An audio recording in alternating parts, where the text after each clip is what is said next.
د ننګرهار روداتو ولسوالۍ اوسیدونکي په دغه ولسوالۍ کې د بیلابیلو پراختیایي پروژو له ترسره کېدو خوښ دي او له مسؤلینو غواړي چې په رغنیزه برخه کې دې ولسوالۍ ته ځانګړې پاملرنه وکړي.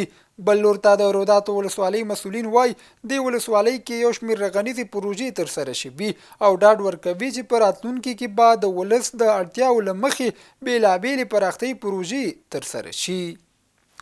ننګرهار کې 200 راستنو شویو کورنیو سره نغدي مرسته وشوه.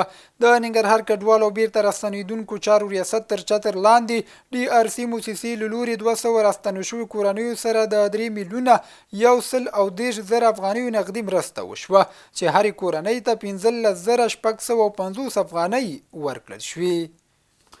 ننګرهار کې د اشغال پر وړاندې د افغان ولس د مقاومت په تړاو علمي او فرهنګي غونډه وشوه. د ننګرهار اطلاعات او کلتور ریاست او منبر علمي او کلتوري ټولنې په همغږۍ د اشغال پر وړاندې د افغان ولس مقاومت تر سرلیک لاندې علمي او فرهنګي غونډه جوړه شوه.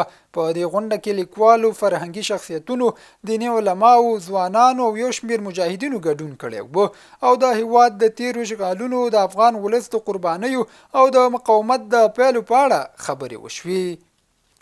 ننګرهار کې د پاکو اوبو یوې شبکې چارې پیل شوې. د ننګرهار کلو بیا رغونې او پراختیا ریاست تر چتر لاندې د یونیسف په 4 میلیونه افغانیو مالي لګښت د بټي کوټ ولسوالۍ د لوړتۍ اړوند برخانانو سیمه کې د پاکو اوبو رسولو یوې شبکې چارې پیل شوې. او د ننګرهار روداتو ولسوالۍ اوسیدونکي د مخابراتي شبکو د کمزوري انټرنیټي خدماتو څخه شکایت کوي او له مسؤلینو غواړي چې انټرنیټي خدمات چټک او قوي کړي. په ورته وخت کې د ننګرهار مخابرات او معلوماتي ټکنالوژي ریاست مسؤلین وایي د تیر پرتله